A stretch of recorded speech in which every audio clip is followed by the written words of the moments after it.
Hi, thanks so much for joining me for my April favorites. I've been testing out a lot of SPF recently, and this is not yet a favorite, but I wanted to point out that I do have this on under my makeup today. It's the Dr. Brandt Liquid Sun Shield, but you'll see this in action in the Get Ready With Me. But for the base, we've still got the Le Base Illuminatrice by Chanel. I've been loving it. There's still quite a bit left in here, so it is 30 mils or 1 fluid ounce.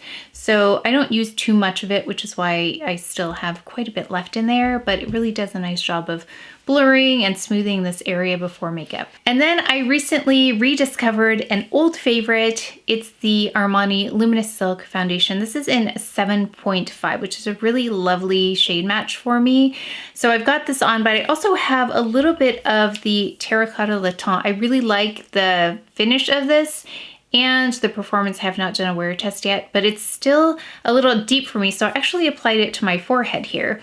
So I wish I had the correct shade for me. You can see even right here, 7.5 versus 4N, and the difference in the tones. I'll show you, of course, a swatch as well, but this is really lovely. It does have a fragrance to it, this one, but the Armani is still a very competitive foundation, even with all the new technology coming out. I think satin is my overall favorite finish in any product, whether it's a foundation, eyeshadow, blush. And then for eyes, I have been loving eyeshadow sticks. I know so many of you love them as well. And today I have on in the crease, let me just look here, I've got Pecan in the crease, and then I went in with a bit of Bottle Green as the deepest shade there. And on top of that, I have Caramel, which has a beautiful sheen to it. And then right in the center, sorry, these are clanking around. Right in the center here, we've got Oyster. I've yet to play with the other shades, but I'm loving those right now. I love how quickly a look comes together with eyeshadow sticks. Beautiful. Of course, Chantecaille's Fuchsia Longest Lash Mascara is what I have on. I didn't use an eyeliner today.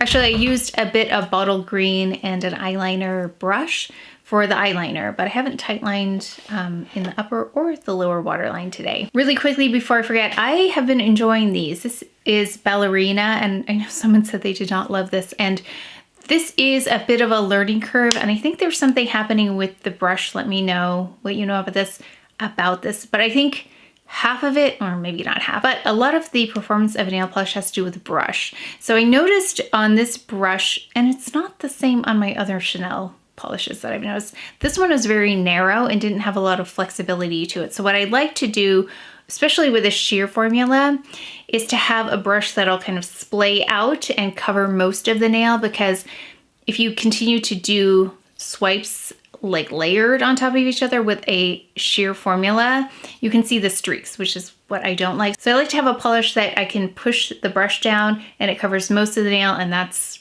pretty much the coat that I'm going for. So you just apply the correct amount of pressure and it will cover most of the nail. This brush does not bend as easily, nor does it cover the nail to the width I need it to be covered. My nails aren't that wide either, and they're probably average size, but I've had this on for a week now and there hasn't been any chipping, but I feel like the brush, an improved brush, would help.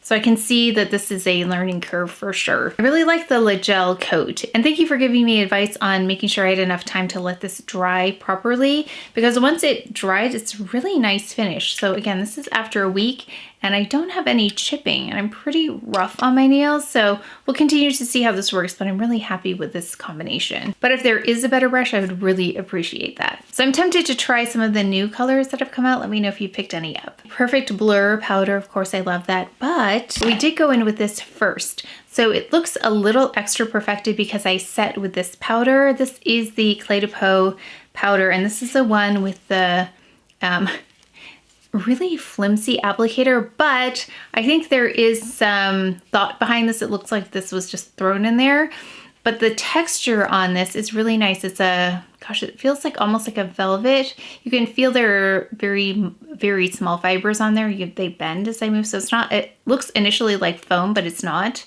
At least it doesn't feel like it. But you can tell there are fibers very close together, and the fibers themselves are very fine, and it really pushes the product in there well. I just wish they had a better shape because it's a little bit tricky to get in around this nose area. You would think it wouldn't be with a shape, but it is a little tricky because I'm trying to bend it and push it like this. But it's a really beautiful powder. So you'll see that on, but I finished with the Chantecaille Perfect Blur Powder. So that's what we have on here in the center. For concealers, nothing new here. We've got the Under Eye Concealer by Chanel in 40. Still loving that. Clé de Peau. I don't think I've ever found anything to really compete with this for my dark spots. The Clé de Peau, I've been using this for years. This is in Mocha.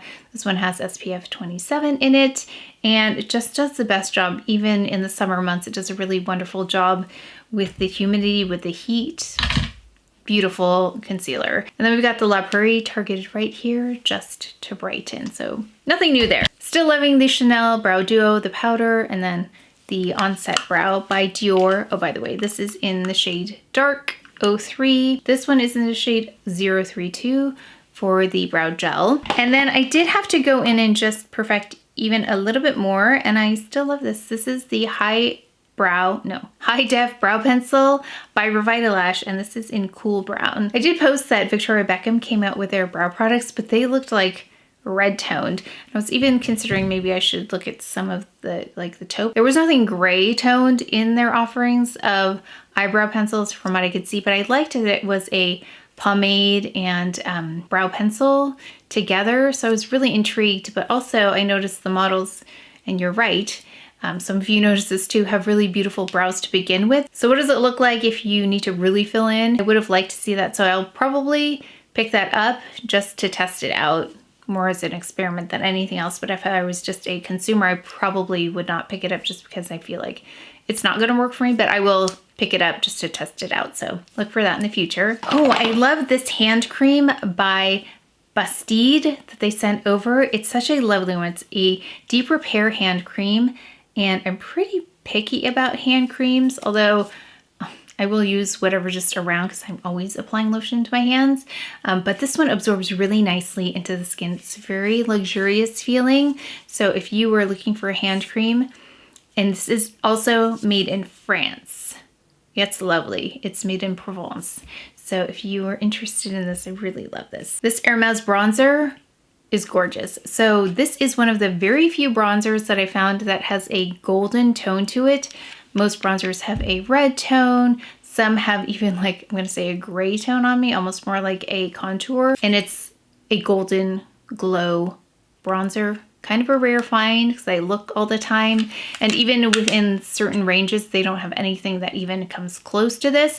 And it's buildable, so it's a really beautiful finish. I don't love all Hermes products. In fact, there was one product that I really had a difficult time working with. Is in the shade 02 Atlas. Yeah, that one I was worried it wasn't going to have enough color for me, or if we were gonna see it, or if it was going to be more like a powder on me, but it definitely is a bronzer on me. And I forgot to apply this in the Get Ready With Me. Let's do this now. So I love the Victoria Beckham highlighter, but this is also beautiful, and I was not using this because I couldn't find it. I had put it in a box where I was gonna refile some things back, and I found it because I was finally going through there. So let's add it. This is Chanel. It's a really pretty gentle glow. I know I forgot something. So let's just do this really quickly. Let's go down the bridge of the nose and Cupid's bow. Lovely, yes. So if you're looking for something subtle, kind of like the Victoria Beckham highlighter, this is lovely as well. Again, by Chanel. Speaking of Chanel, I love this blush. I don't think it's available anymore, but it's really beautiful. It's Illuminating blush powder. I have that on right on my cheeks, and this is one of those ones that I just had to be careful not to build it up too much on the front here, but of course I did my little trick with the powder kind of to bring that glow down right in the front, but I did want to bring that color forward. Yeah, it's a really beautiful one if you got your hands on it. But I also went in with this first. This is a lovely blush, especially for cool toned blush. Again, seems harder to find. This one is by Armani. It's in 51. It's a really pretty, I think, versatile blush because you can wear it alone. You can layer it with other blushes like I did here. So I added the Chanel to give it a little bit more of a glow and kind of take down the intensity, because it is quite intense. If you like blush and you want it to be intense, you can definitely build this one up as well. Then for lip, I have on this product, which I picked up mainly because the packaging was so gorgeous. And then I actually had someone ask me about this, and they took a picture of it because they wanted to know what it was in real life as well. So I wanted to make sure I mentioned this. This is Rose Perfecto, and this is also buildable. So in the Get Ready With Me, you'll see me put this on at the beginning, and then I start adding a lot more to get to this point. Not a lot more, but there's a couple layers added on here. This is in 37. It's by Givenchy, and this is the shade that it looks like. So it looks a little bit different on. It's a little bit more lively, I think, on versus in here. It looks a little more serious here, but it's got like a punchy tone to it.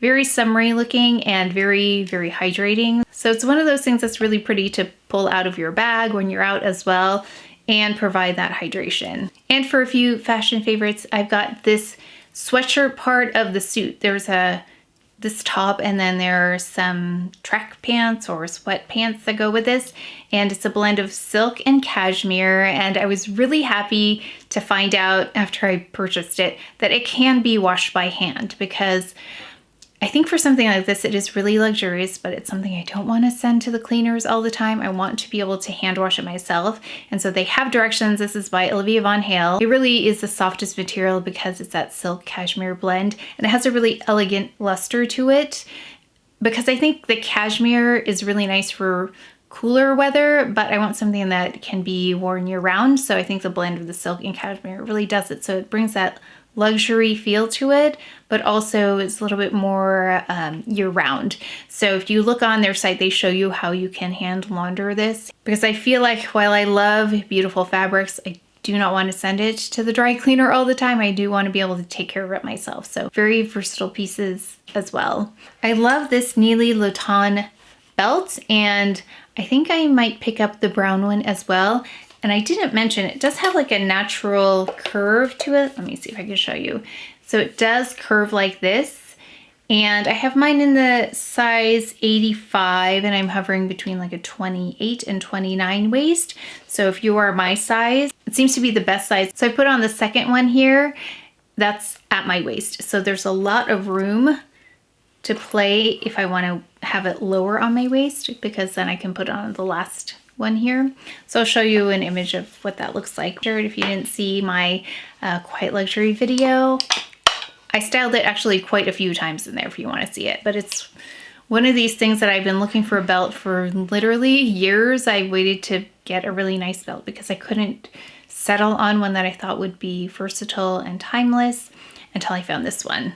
So I love the finish on it too. Really rich gold tone. And that is one of those accessories that really elevates an outfit very quickly, very easily. And then the Hermes sandals that I ended up keeping. Thank you so much for your feedback on that. So many of you said keep the sandals. And the more I wear them, the more comfortable they are. I don't know if there's a dupe, but if there are any, I will list them below, or something that looks like that. And then this one will be for the fans of SPF, UPF, always looking for sun protection, and especially if you garden and do a lot of outdoor things and you're concerned about SPF on your face. This is a great one because it just covers your whole face. If you saw my unboxing, I think I posted on Instagram too, it's by Araya, and it's this visor, and it's a full face visor that covers everything, including the sides here. So I'll put it on really quick. So you can see here, oh, before I put it on though, it's quite lightweight and it's padded right here. It's also adjustable. There's a Velcro on the back, and it looks like this. So you can see how much it covers your face. And that is something that I'm looking for, because if I can protect my face from the sun as much as possible, that helps keep down any further discoloration. So I am hyper vigilant about staying out of the sun, having SPF on, and then UPF anytime I possibly can. I will put that on. So something like that is really ideal for someone like me who is very aware of the sun and making sure it doesn't get on my face, because that does make my dark spots darker, and it just negates all the work I've been doing to help with the dark spots and protect them from the sun. So if I can do anything further, I will definitely do that. And as always, let me know what your favorites are. This is a very well-versed audience in luxury beauty, so please let me know what those things are. But that is it for today's video, so please take care of each other, stay well if you enjoyed this video. If you learned something, please give it a thumbs up, subscribe, and I will see you next time.